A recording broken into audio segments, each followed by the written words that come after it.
자, 함께 보실 말씀 찾도록 하겠습니다. 다니엘서 7장 9절로 14절의 말씀입니다.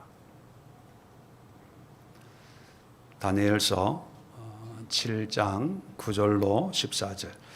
1245면에 있습니다. 구약성경 1245면.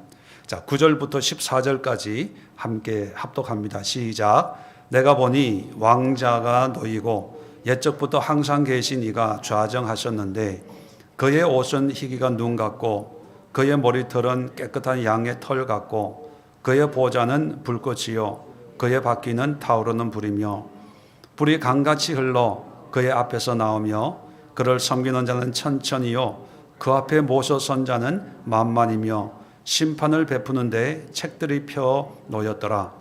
그때 내가 작은 뿔 말하는 큰 목소리로 말미암아 주목하여 보는 사이에 짐승이 죽임을 당하고 그의 시체가 상한 바 되어 타오르는 불에 던져졌으며 그의 남은 짐승들은 그의 권세를 빼앗겼으나 그 생명은 보존되어 정한 시기가 이르기를 기다리게 되었더라.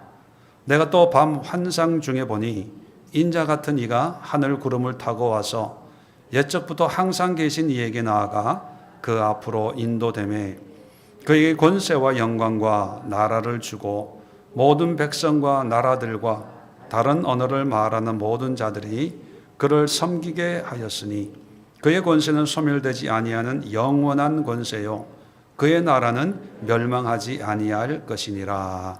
아멘. 자, 바벨론에도 하늘은 있다. 이게 무슨 의미일까?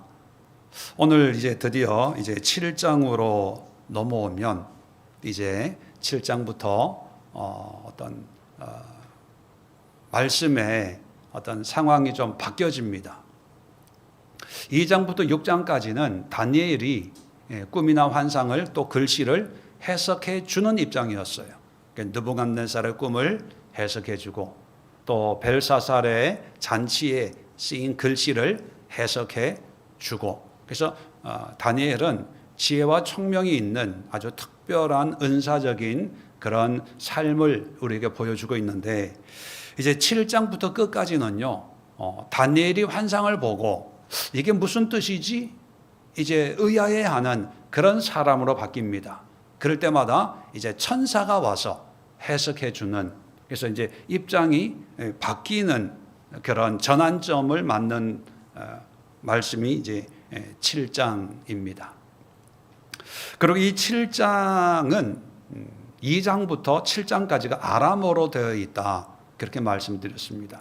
이 당시에 아람어는 오늘날 영어처럼 국제 공용어예요.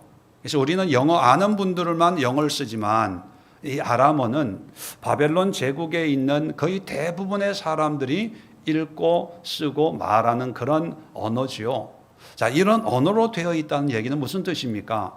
유대인뿐만 아니라 이방인들도 읽고 이것이 무슨 의미인지 알 수 있도록 기록이 됐다는 거예요. 7장까지는 모든 사람, 믿든 안 믿든 그 시대 모든 사람들, 관심 있는 사람들이 읽고 이해할 수 있는 글로 기록되어 있습니다. 그렇게 보면 이제 7장까지가 아람어고 8장부터는 히브리어에. 근데 히브리어로 기록됐다는 건 뭡니까? 유대인들만 알 수 있는 그런 내용이죠. 그렇다면 이 7장은 이 히브리어와 아람어가 이제 갈라지는데 내용적으로 보면 이 7장의 환상이 이제 8장, 9장, 10장 계속 이어집니다. 그렇게 보면 이 7장이 앞으로 있게 될 히브리어로 기록이 되어 있지만 그래서 어떤 분들은 내용을 잘 모르겠지만 7장을 읽어보면 앞으로 얘기될 내용이 이런 의미가 아니겠냐라고 알 수 있는 어떤 서론적인 핵심적인 것을 담고 있기 때문에 7장이 아주 의미 있고 중요합니다. 자, 그런데 7장을 읽어보시면 7장 1절에 바벨론 벨사살 왕 원년에 다니엘이 그의 침상에서 꿈을 꾸며 머릿속으로 환상을 받고 그 꿈을 기록하며 그의 일을 대략 진술하니라. 여기서 대략이란 말을 번역을 했는데 문자적으로 오해할 여지가 있습니다.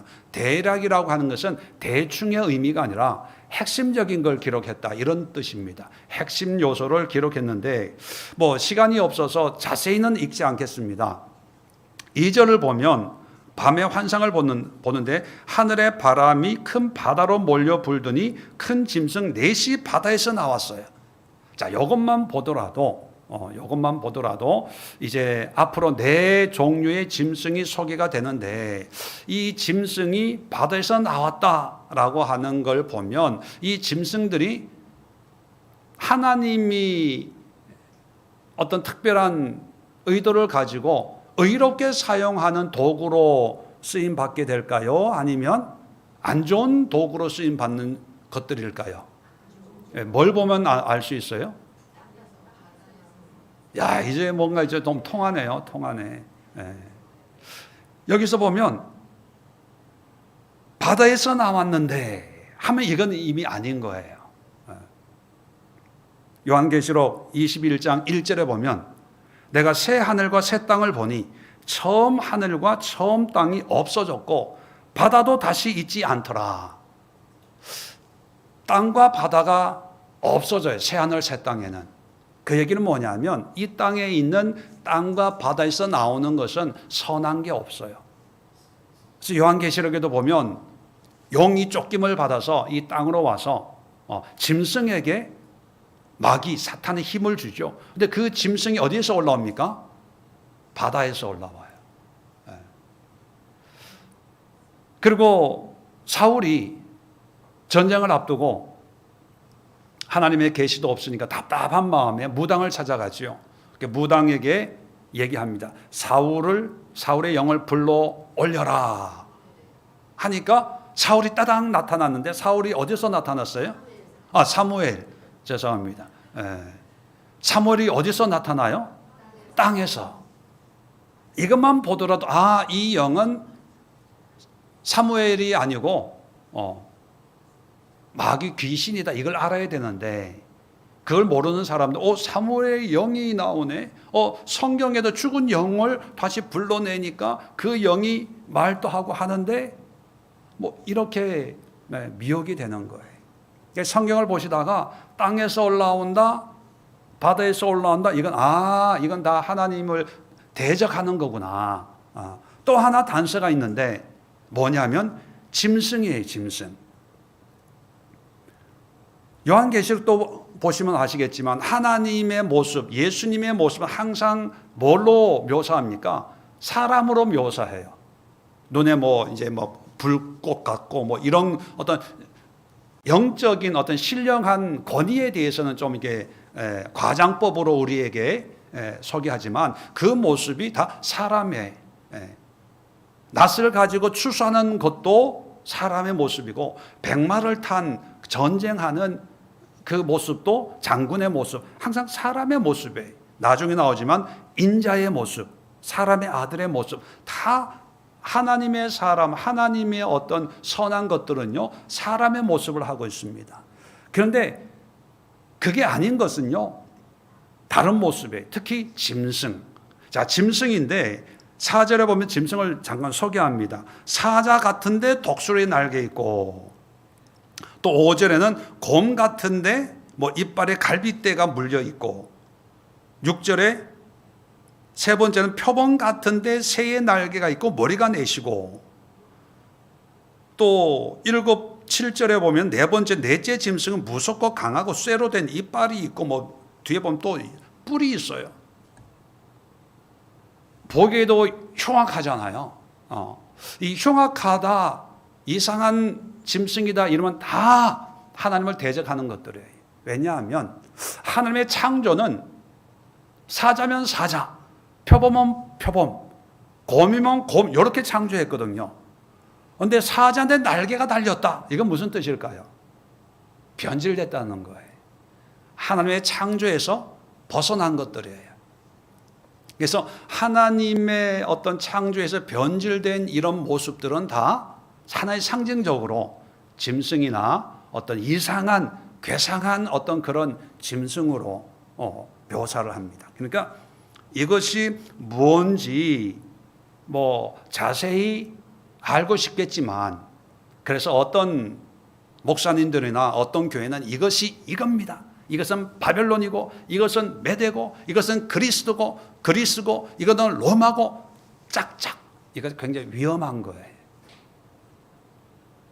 하나님이 예언으로 주신 목적이 뭐냐면, 만약에 이게 이거다라고 알 필요가 있으면 그렇게 분명히 말씀하세요.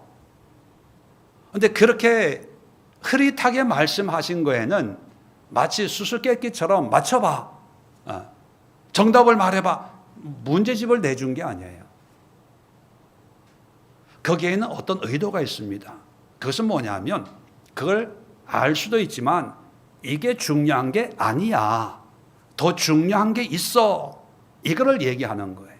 그러니까 우리가 은혜 받는다고 할 때 다른 목사님들이나 다른 어떤 사람들이 알지 못하는 것을 어떤 목사는 정말 명확하게 마치 신천지처럼 짝 맞추게 하는 것처럼 이거는 이거고 저거는 저거고, 야, 정말 저런 설교 듣지를 못했어 지금까지. 정말 말씀을 쪼갠다 쪼개. 그런 분들이 꼭 교회 쪼개더라고요. 신앙을 쪼개버려요. 제가 미국에서 신앙생활하다 한국에 왔을 때가 1989년, 90년 요때였거든요. 그때 유행했던 게 요한계시록 강해였어요. 그때 이시, 열불 해가지고 유럽 공동체가 열나라가 될 거다. 그러면 이게 적그리스도다. 그러면서 바코드 가지고 어떤 목사님들이, 여러분 기억나세요? 항상 유행했죠. 바코드 가지고 이거 바코드 받으면 안 돼, 이거. 666이야 뭐 이러면서. 너희는 아직 어렸어 그때는. 그랬었어요. 근데 다 틀려요. 다 엉뚱한 이야기들이에요.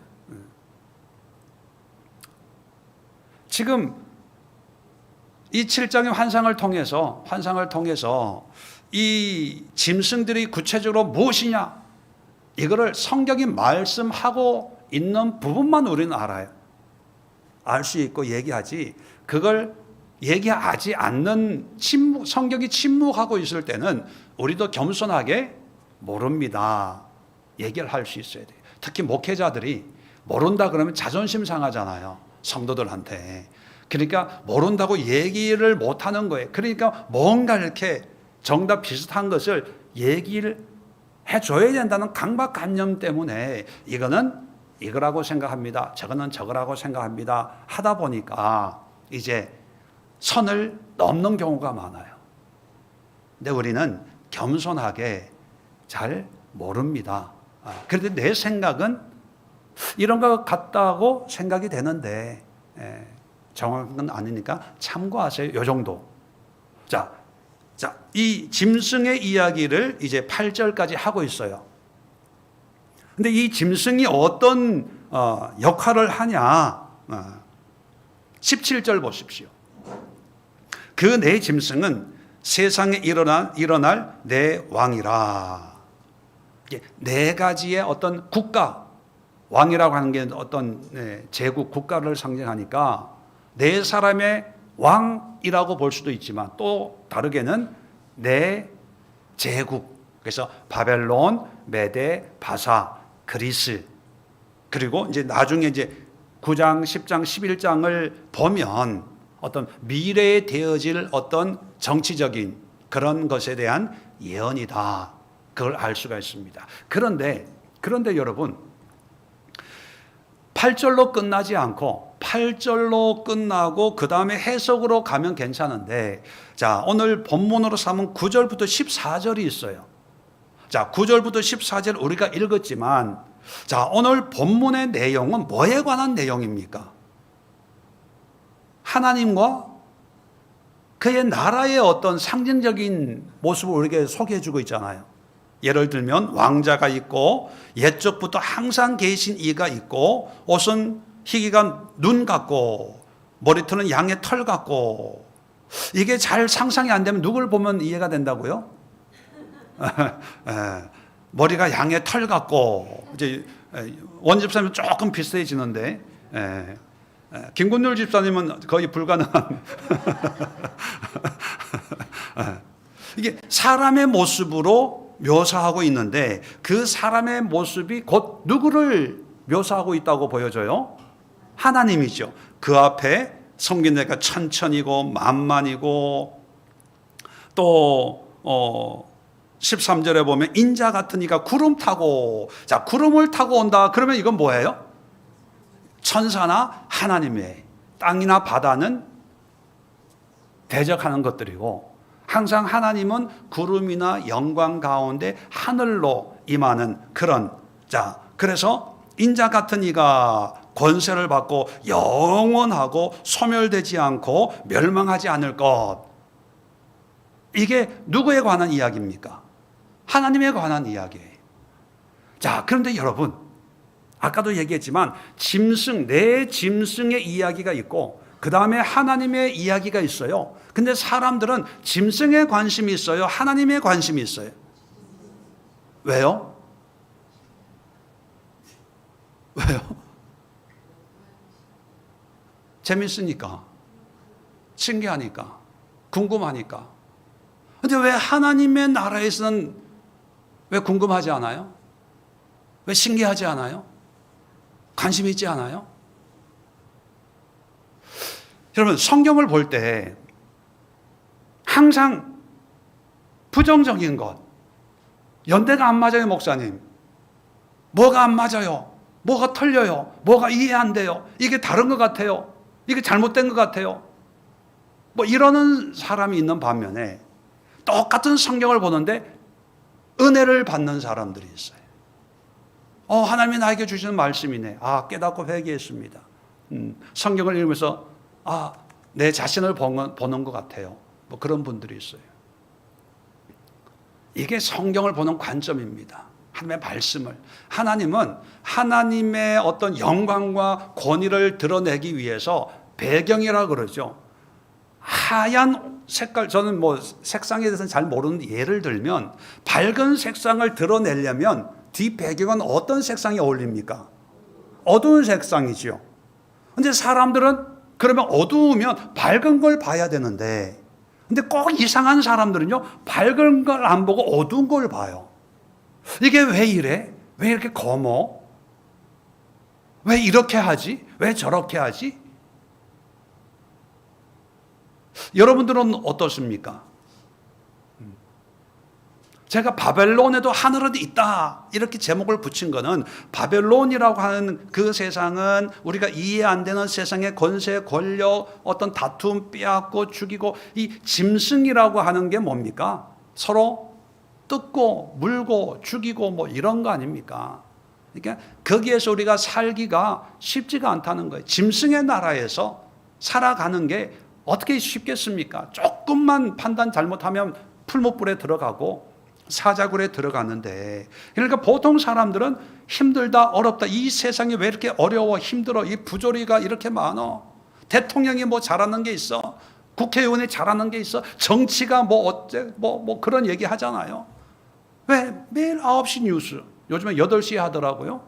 8시 뉴스, 7시 뉴스, 또 낮에도 무슨 시사, 무슨 말 잘하는 사람들 불러서 하루 종일 뉴스 뭐 평론하고 뭘 하고 하니까 이제 대한민국 국민들 다 정치 평론가 다 됐어요. 그래서 이걸 고쳐 저걸 고쳐 뭐 이렇게 뭐 광화문도 가고 올림픽 경기장도 가고 뭐 하는데,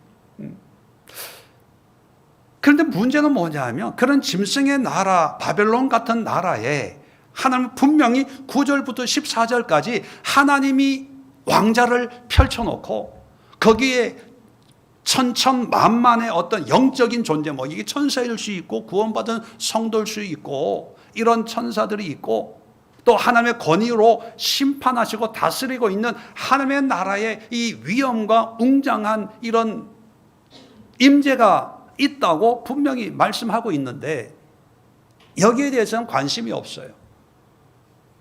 여기에 대해서는 신경을 안 써요. 늘 바벨론의 짐승들에게만 신경을 써요.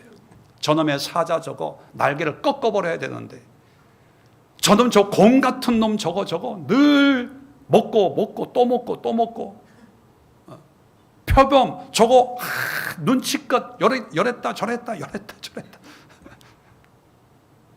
아유, 저런 놈 하나님은 뭐 하시노? 빨리 잡아가지 뭐 이러면서 이 세상의 짐승 같은 그런 세상을 비판하고 또 정죄하고, 그러면서 또 나는 의롭게 살아, 자기 만족과 자기 자긍심에 뭐 이렇게 사는, 그게 다가 아니야? 라고 생각할 수 있는데, 그런 바벨론에 하늘이 있는 거예요.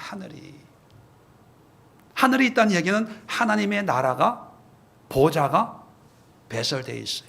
그 하나님의 보좌 배설되어 있는데 10절 끝에 보니까 심판을 베푸는데 책들이 펴 놓였더라. 우리 눈에는 이게 안 보이니까 짐승이 최고인 것 같아요. 그래서 로마 이런 신전에 이런 데 보면 부조에 그림에 사자의 뭐 날개가 있는 그림도 있어요. 아주 멋있게 하늘을 나는 것 같고 세상의 짐승이 최고라고 생각합니다. 사자가 최고라고 생각하고요. 또 어떤 사람 곰이 최고야, 표범이 최고야. 네 번째 짐승은 어떤 짐승이라 표현하고 있지 않지만 뭐 이빨이 쇠이빨이고 뿔이 뭐 10개가 있고 이게 최고야. 서로 도토리 키재기 하듯이 해요. 그래서 바벨론 현실만 보면요, 누구 편에 설 건가 그거 찾기 바빠요. 너는 누구 편이냐? 사자냐, 곰이냐, 표범이냐.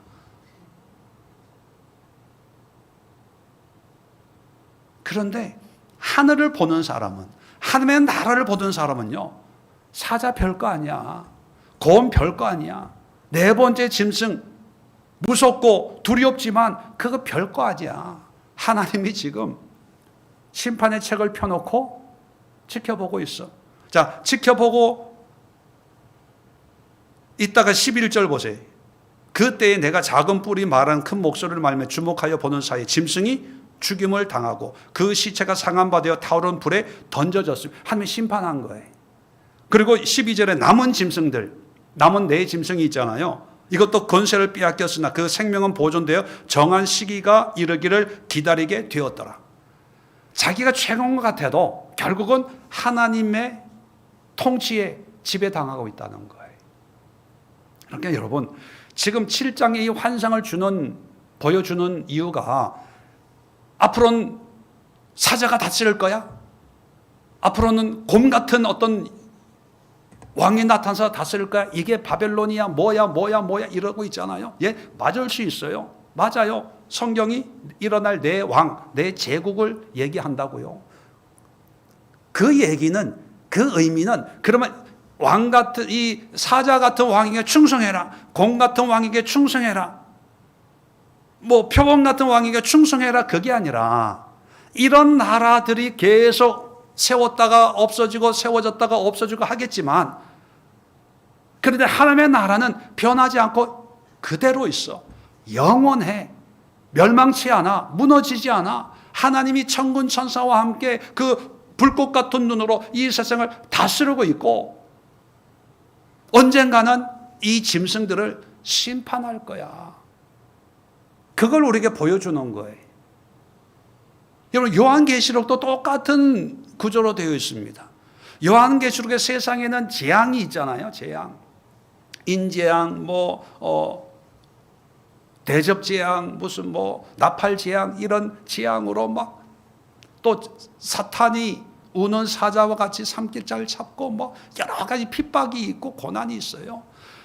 그 요한계시록을 우리에게 준 목적이, 너 이렇게 고생 직사게 할 거야, 정신 차리고 살아야 돼, 이것만 얘기하는 걸까요? 아니에요. 성경을 보면 땅을 얘기하다가 끝나면 또 천군 천사들이 찬양하고 14만 4천이 또 하늘을 찬양하는 거고, 또 땅의 고통을 얘기하다가 또 12장로가 면류관을 던지면서 하늘을 찬양하는 걸 보여주고요. 또 여러 가지 짐승이 용이 와가지고 별 난리를 치지만 또 예수님이 만왕의 왕 만유의 주로 수수꾼으로 백마 타고 오는 이런 걸 보여줘요. 땅과 하늘 계속 반복적으로 보여주는 이유가 뭐냐 하면, 비록 이 세상은 이렇게 힘들고 여러 가지 난리와 소문이 있지만 하나님의 나라는 흔들리지 않아. 변하지 않아. 여전히 거기 있어. 이걸 우리에게 말해주는 거예요. 자, 그러면 여러분, 이 7장에서 이 짐승과 하나님의 나라를 우리에게 보여주고 있습니다. 그러면 바벨론을 살면서 우리는 뭐에 집중해야 될까요? 네, 하나님 나라에. 하나님. 바벨론은 자꾸 사람에게 집중하게 만들어요. 왜? 최고 1등 인정받아야 되니까 사람에게 집중합니다. 근데 하나님의 나라는요, 하나님께 집중하는 거예요. 그래서 교회에서도요, 목회하는 사람들도 바벨론의 가치로 목회하는 사람들은요, 성도들로 하여금 누구를 보게 할까요? 목사 자신을 보게 할까요? 하나님을 보게 할까요? 목사님, 우리 목사님 최고. 우리 목사님 기도하니까 응답됐어. 우리 목사님이 뭘 하니까 뭐가 돼. 그리고 목사를 신은 아니지만 하나님의 어떤 특별한 능력과 은사가 주어진 그런 신격화는 아니지만 비슷하게 그렇게 교회 안에서는 무소불위의 권위를 가진 존재로 여기게 만들어요. 그러면서 뭐라 그런지 아세요? 성도들을 영적 권위로 눌러야 된대요. 대들지 못하게.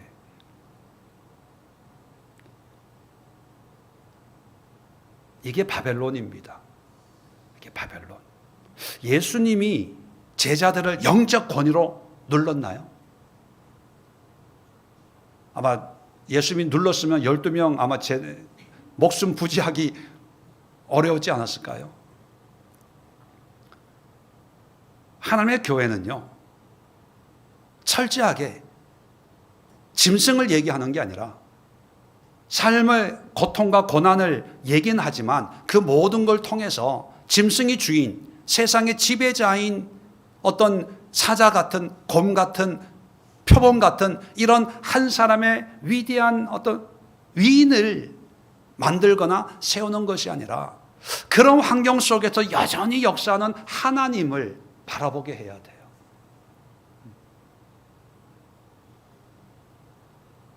그리고 목회자도 그렇게 해야 되지만 성도도 그런 믿음이 있어야 되는 거예요. 이게 믿음이 없어. 우리 목사님 최고네. 우리 목사님 잘 보여야지. 우리 목사님 기도 받아야지. 뭐 해야지. 또 반대로 비꼬 오는 걸로 목사님이 한다고 다 돼? 목사님이 기도해 준다고 다 돼? 이게 교회 앞에 십자가는 세워놨지만 이게 바벨론이에요. 바벨론. 교회, 신앙, 믿음은 뭐냐면 작은 걸 통해서도요 하나님을 볼 수 있어야 됩니다. 그래 해석이 되는 거예요. 여러분, 어떤 사람에게는 어떤 삶의 어려운 문제, 예를 들어 사고라고 하는 그런 게 생겼다고 할 때 바벨론 사람들은요, 재수가 없어서 이런 일이 생겼어. 내가 운이 나빠서. 그런 이유로 아마 그 사고를 해석을 합니다. 근데 하나님의 나라는 어떻게 해석할까요? 이 사고를 통해서 하나님이 나에게 하시는 말씀을 깨달았어. 내가 좀 교만했나 봐. 내가 게을렀나 봐. 내가 좀 무관심했나 봐. 내가 그동안 기도 안 했나 봐. 그렇게 신앙적으로 깨닫는 거예요. 근데 바벨론은요, 하늘이 안 보이니까 바벨론만 보니까 이에 타산을 계산합니다. 내가 얼마나 투자를 했는데 이거밖에 안 나와. 그래서 기도하는 것도요, 내가 얼마나 기도했는데 기도한 결과가 이거야. 봉사도요, 내가 얼마나 봉사하고 충성하고 헌신했는데 그 결과가 이거야. 항상 계산적이에요. 내가 투자한 거에 대해서 하나님이 어떻게 응답하셨냐? 이 논리에 이건 철저하게 바벨론입니다. 짐승만 보는 거예요. 짐승만. 무섭다, 좋다, 나쁘다, 힘들다, 어렵다, 기타 등등. 근데 하나님의 나라는 우리가 뭔가 특별한 어떤 곳으로 가야 되는 게 아니라 이 짐승이 다스리고 있는 그 하나님, 이 바벨론에 그대로 하늘의 왕자가 펼쳐져 있는 거예요. 바벨론과 함께 있는 거예요. 눈으로는, 육신의 눈으로는 바벨론을, 짐승들을 볼 수 있지만, 그런데 눈을 들어 하늘을 보면 하나님이 보여야 되는 거예요. 그래서 예수님도 힘들 때마다, 어려울 때마다 어떤 표현을 쓰냐 하면, 나사로 살릴 때 요한복음 14장 41절에 예수께 눈을 들어 우러러 보시고 이르시되 아버지여 내 말을 들으신 것을 감사하나이다. 눈을 들어 우러러 봤다. 어디를 쳐다봤을까요? 하늘에 뭐? 하나님 나를 쳐다본 거예요. 마지막 만찬에서 기도할 때 방에서 기도하는 거예요. 만찬 다락방에서 기도하는데 요한복음 17장 1절입니다.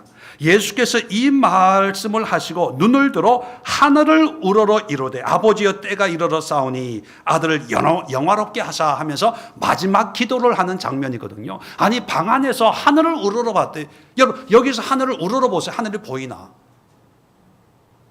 여기서 우러러 하늘을 봤다는 얘기는 뭘 봤다는 얘기입니까? 하나님 나라를 봤다는 거예요. 하나님을 봤다는 거예요. 이게 믿음의 본질입니다. 비록 우리는 바벨론을 사는 것 때문에 절망하고 자학해요. 내 인생 이거밖에 안 되나? 내가 그렇게 애썼는데 내가 이거밖에 안 되나? 여러분 우리가 나이가 들면서 특별히 느껴지는 게 그렇게 열심히 살았는데 내 인생 이거밖에 안 돼? 자식들한테 물려줄 것도 없고 뭐도 없고 그럴 때 우리는 좀 거시기 하죠. 그죠? 그런데 그게 바벨론의 삶이에요. 바벨론은 평가하잖아요. 왜? 왕 앞에 세우기 위해서. 최고의 학문, 최고의 것으로 훈련을 받고 교육을 받아야 되는 무한 경쟁의 시대이기 때문에 비교하는 거예요. 물질을 비교하고 재산을 비교하고 학벌을 비교하고 하다못해 허리 사이즈 비교하고 키 사이즈 비교하고 다 비교해 비교. 그 비교한다는 게 뭡니까? 짐승들만 보는 거예요. 사자냐 곰이냐 서로 비교하는 거예요. 근데 하나님의 사람들은 뭐냐 하면 바벨론에 살고 있지만 여러분 바벨론에서 도망가라는 얘기 아니에요. 도망갈 필요가 없어요. 하나님 만나기 위해서 굴에 들어가 기도원 들어가고 땅 파가지고 무슨 특별한 어떤 그런 행위를 해야 되는 게 아니라 하나님의 나라가 그냥 바벨론 우리의 삶 속에 있기 때문에 눈을 들어 하늘을 보는 거예요. 눈을 들어 하늘을 보는 거. 왜? 바벨론에도 하늘은 있기 때문이에요. 여러분 하늘 하루에 몇 번씩 보십니까? 옛날에 제가 이런 얘기를 한번 했더니만 목사님 저는요 하늘을 볼 때가 있습니다. 언제요? 설레임 먹을 때. 무슨 얘기인지 아세요? 설레임 있죠. 이게 아이스크림 하다가 이렇게 마지막에 하늘을 본대요. 여러분 지금 내 삶에도 하늘이 있어요. 바벨론 사람들에게 인정받지 못해도 바벨론 세계에서는 성공이라고 인정받지 못해도 사자 앞에 곰 앞에 표범 앞에는 아무것도 아닌 토끼 같은 그런 내 삶의 모습이고 내 인생일 수 있어요. 그런데 하나님은 그걸 심판하는 거예요. 이 세상을. 하나님에게는 심판책이 펴 있어요. 펴 있어. 그러니까 세상에서 뭘 어떻게 하냐 이것도 의미 있고 중요하지만 더 중요한 것은 뭐냐면 하늘을 보라는 거예요. 하늘을 보라는 거예요. 하나님을 보십시오. 하나님의 나라를 보십시오. 거기에 하나님의 은혜가 있어요. 그래서 예수님도 제가 말씀드려도 예수님이 자기 스스로의 호칭이 뭐였어요? 자기 스스로 뭐라고 불렀어요? 인자. 우리 성경에는 그냥 인자로 되어 있는데 원어에는 어떻게 되어 있다고요? 그 인자예요. 그 사람의 아들. 그 사람의 아들이 성경 어디에 나와요? 바로 다니엘서 7장 14절, 13절에 나오는 이 인자예요. 예수님도 목수의 삶을 살고 고단한 삶을 살았지만 나는 그 인자야. 자기 스스로를 그렇게 자기 정체성을 그렇게 생각한 그 인자가 뭡니까? 하늘에서 온 사람이, 구름 타고 오는 사람이, 하나님의 모든 권세와 영광으로 우리를 회복할 사람. 예수님도 이 땅을 살면서 하나님의 나라를 바라보고 살았다는 거예요. 그리고 사도행전 1장에 부활한 다음에 40일 동안 예수님이 집중적으로 가르친 게 뭐였다고요? 뭐였어요? 다 잊어먹은 거예요. 40일 동안 하나님의 나라의 일을 말씀하셨더라. 하나님의 나라를 얘기한 거예요. 여러분 한번 이 시간 기도하는 시간 갖도록 합시다. 우리는 세상에 대해서 너무 많은 정보를 가지고 있다 보니까 세상을 분석하고 판단하고 파악하는데 너무 빨라요. 너무 머리가 잘 돌아가요. 내 삶에 이런 문제가 생겼다. 아이고 큰일 났다. 앞으로 힘들겠다. 어렵겠다. 바벨론의 삶에 너무 최적화되다 보니까 바벨론적으로 살아가는 그 삶의 요령은 너무 뛰어납니다. 이건 더 이상 안 가르쳐도 돼요. 문제는 뭐냐면 그것만 다라고 생각하는 거예요. 그게 전부라고 생각하는 거예요. 더 이상 내가 할 수 있는 건 없어. 이게 끝이야. 절망하는 거예요. 반대로 내가 다 이루었어. 난 성공했어. 돈 벌었어. 난 부자야. 근데 여러분, 착각하지 마십시오. 우리에게는 또 하나의 나라가 있습니다. 하나님의 나라가 있어요. 하나님이 계시는 보호자가 있어요. 그 하나님이 보내주신 인자 같은 분이 권세와 능력을 가지고 우리를 다스리고 있는 그 나라가 있습니다. 이 나라를 봐야 돼요. 그걸 보라고 성경이 다니엘을 통해서 우리에게 말씀하고 있습니다. 이 시간 기도할 때 하나님 눈을 열어 하나님의 영광을 보게 하옵소서. 하나님의 나라를 보게 하옵소서. 이 땅에 고단한 인생이 전부이라고 생각하지 말고 하나님이 위로하시고 치료하시고 회복하는 하나님의 손길을 경험하고 그 하나님의 나라의 백성으로, 그 하나님 나라의 시민으로, 그 하나님의 자녀로 백성으로 살아가는 긍지를 가지고 담대하게 힘있게 당당하게 이 바벨론을 살게 하옵소서. 우리 주여